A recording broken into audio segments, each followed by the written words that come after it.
우리는 동사 자리에 어떤 단어들이 들어가서 어떤 방식으로 길어지는지를 살펴보고 있습니다. 먼저 시제라는 것을 배웠고요. 그리고 상이라는 개념도 배웠습니다. 그리고 지난 시간에는 수동태라는 것도 배웠고요. 이런 것들이 동사 자리에 하나씩 들어가면서 자연스럽게 동사 자리는 길어지게 됩니다. 이번 강의에서도 계속 동사 자리를 확대해서 어떤 단어들이 동사 자리에 들어갈 수 있는지 살펴보도록 하겠습니다. 동사 자리를 길게 만드는 요인 세 번째는 조동사입니다. 조동사의 조는 돕는다는 것을 의미하고 조동사는 그래서 동사를 돕는 동사라고 볼 수 있습니다. 구체적으로 조동사가 동사를 어떻게 돕는지 살펴보도록 하겠습니다. 사실 우리는 앞에서 조동사를 한번 만난 적이 있습니다. 동사의 시제 굴절을 설명해 드리면서 미래 시제는 will이라는 것을 사용해서 동사 앞에 쓴다 라고 말씀드렸었는데 will이 바로 조동사입니다. 우리는 이전 시간에 상이라는 개념, 즉 동사가 의미하는 동작이 진행되거나 완료되거나 반복되는 것들을 어떻게 표현하는지를 살펴봤습니다. 그리고 그 이전에는 동사가 수일치 굴절, 시제 굴절을 취한다는 것도 학습을 했습니다. 그리고 지난 시간에는 수동태라는 것도 학습을 했고요. 위의 것들의 공통점은 동사의 의미가 이미 눈앞에 펼쳐진, 그래서 실현된, 현실화되었다는 것입니다. 그렇다면 동사의 동작이 아직 실현되지 않은, 현실화되지 않은 머릿속에만 존재하는 것은 어떻게 표현할 수 있을까요? 또는 실현된 적은 있지만 이제 더 이상은 하지 않는, 그래서 머릿속 기억으로만 존재하는 것은 어떻게 표현할 수 있을까요? 이때 조동사가 사용되어서 아직 현실화되지 않은 동작의 의미, 머릿속에만 존재하는 동작의 의미를 표현할 수 있습니다. 현재 시제와 과거 시제는 동사의 의미가 이미 눈앞에 실현됐기 때문에 조동사가 필요 없는 반면에 미래 시제는 아직 실현되지 않았기 때문에 머릿속에 존재하는 내용이기 때문에 조동사의 도움을 받을 수밖에 없었습니다. 아직 실현되지 않은 머릿속에 존재하는 의미는 하나로 뭉뚱그려서 존재하는 건 아니고요. 미래, 추측, 능력, 의무 등과 같이 다양한 의미로 분류될 수 있습니다. 따라서 이러한 세분화된 의미를 표현하기 위해 다양한 조동사가 존재합니다. 예문을 같이 보도록 하겠습니다. Student can speak English well. 학생은 영어를 잘 말할 수 있다. Athlete will be able to win competition. 운동선수는 경기에서 이길 수 있을 것이다. Student might be sick. 학생은 아플지도 모르겠다. People must wear helmets. 사람들은 헬멧을 써야 한다. Teacher should take rest. 선생님께서는 휴식을 취하셔야 한다. Patient had better exercise regularly. 환자는 규칙적으로 운동하는 것이 좋다. Man may enter room. 남자는 방에 들어갈 수 있다. Girl would be late for school. 소녀는 학교에 종종 늦곤 했다. 보시다시피 하나의 조동사가 여러 의미를 가질 수도 있고요. 그리고 하나의 의미를 여러 조동사로 표현할 수도 있습니다. 1대1 대응으로만 역시 존재하는 게 아니라는 거죠. 그런데 같은 의미라고 하더라도 머릿속에 있는 내용이기 때문에 그 정도는 굉장히 주관적이고 사람마다 다를 수밖에 없습니다. 즉 같은 의미라도 정도가 다양하게 존재한다는 거죠. 온도차가 존재한다는 겁니다. 예를 들어서 무엇 해야 한다는 충고나 조언의 의미를 강하고 단정적인 어조를 사용해서 세게 표현할 수도 있지만 상대방의 기분을 고려해서 굉장히 부드럽고 완곡하고 조심스럽게 표현할 수도 있습니다. 조동사를 통해서 온도차가 크고 굉장히 넓은 정도의 스펙트럼을 표현할 수 있음은 당연합니다. 조동사가 동사 자리에 들어간다면 동사 자리에서 조동사의 위치는 어딜까요? 동사 자리에 들어가는 많은 단어들 가운데 조동사는 제일 앞에 옵니다.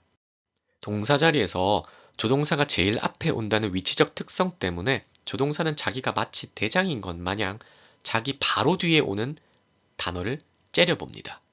자기 바로 뒤에 오는 동사는 그래서 어떠한 굴절도 일으키지 않고 그 굴절이 수일치 굴절이 됐든 시제 굴절이 됐든 어떠한 굴절도 일으키지 않고 원래 형태 그대로 올 것을 요구합니다.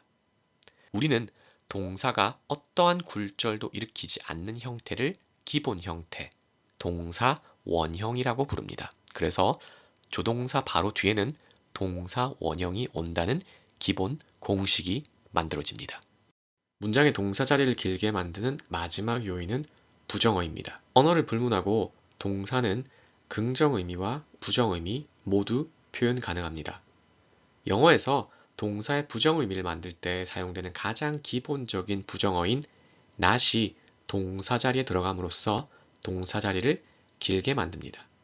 그렇다면 부정어 not은 문장의 동사 자리에 어디에 쓸까요? 그냥 간단하게 동사 바로 앞이나 뒤에 not을 쓰면 참 좋을 것 같은데 그 규칙이 그리 간단하지만은 않습니다. 문장의 동사 자리에 들어간 단어들 가운데 제일 첫 단어가 무엇이냐에 따라서 부정어구 not을 사용하는 방식이 달라집니다.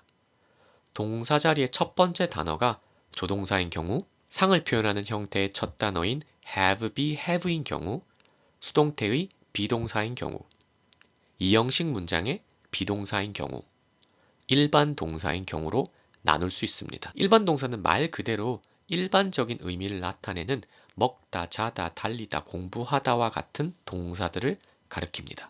동사 자리의 첫 번째 단어가 조동사이거나 상을 표현하는 세 가지 언어 형태의 첫 번째 단어인 have, be, have이거나 수동태의 be이거나 이 형식 문장의 비동사라면 부정어구 not은 그 단어 바로 뒤에 위치시킵니다. 그리고 apostrophe t라는 형태로 축약해서 쓰는 경우가 많다는 것도 한번 살펴봐 주십시오. 부정문을 보도록 하겠습니다. Girl cannot swim. Student will not leave early. Teacher has not been sick. Boy was not dancing. School was not built. Girls are not happy. 동사의 첫 번째 단어가 일반 동사면 조금 복잡합니다. 이때는 앞에서 배웠던 동사의 시제 굴절, 수일치 굴절에 따라 조금씩 달라집니다. 시제가 현재이고 주어가 복수 명사라면 조동사 do가 생겨나고요. 시제가 현재고 주어가 단수 명사라서 수일치 굴절이 일어난 경우에는 조동사 does가 생겨납니다. 그리고 과거 시제로 굴절한 경우에는 조동사 did가 생겨납니다. 부정어구 not은 새로 생겨난 do, does, did 뒤에 붙습니다. 그리고 역시나 마찬가지로 apostrophe t라는 축약된 형태로 사용될 수 있습니다. 일반 동사를 부정할 때는 없었던 조동사가 등장한다는 게 가장 큰 특징입니다. 예문을 같이 보도록 하겠습니다. Shop opens at 10. 가게는 10시에 문을 연다. opens처럼 동사의 시제가 현재면서 주어가 단수라서 수일치 굴절이 일어난 경우에는 조동사 does가 등장하고 그 뒤에 부정어구 not을 붙입니다. Shop does not open at 10. 줄여서요. Shop doesn't open at 10. 두 번째 예문입니다. Teachers play soccer. 여기서 play처럼 동사의 시제가 현재면서 주어가 복수라서 수일치 굴절이 일어나지 않은 경우에는 조동사 do가 등장하고 그 뒤에 not을 붙입니다. Teachers do not play soccer. 줄여서요. Teachers don't play soccer. 세 번째 예문입니다. Game finished on time. 게임이 제 시간에 끝났다. 여기서 finished처럼 동사의 시제가 과거인 경우에는 조동사 did가 등장하고요. 그 뒤에 not을 붙입니다. Game did not finish on time. 줄여서요. Game didn't finish on time.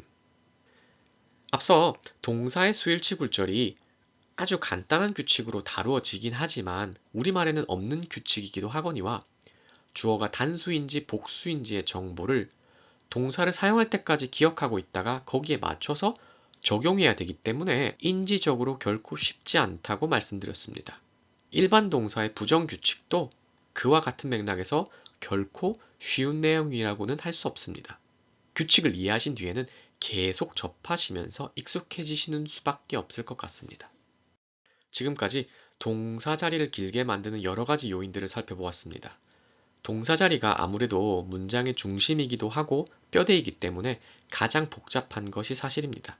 시실과 날실의 수가 적을 때는 교차하더라도 복잡하게 느껴지지 않습니다. 그런데 시실과 날실의 수가 점점 많아지면 복잡하고 어렵게 느껴지실 수밖에 없습니다.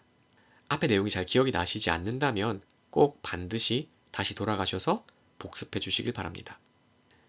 영어를 계속 공부하실수록 점점 고려될 것들이 많아집니다. 그렇지만 왜 그래야만 하는지 규칙과 원리를 이해하신 뒤에 자주 접해서 익숙해지시면 별거 아닙니다.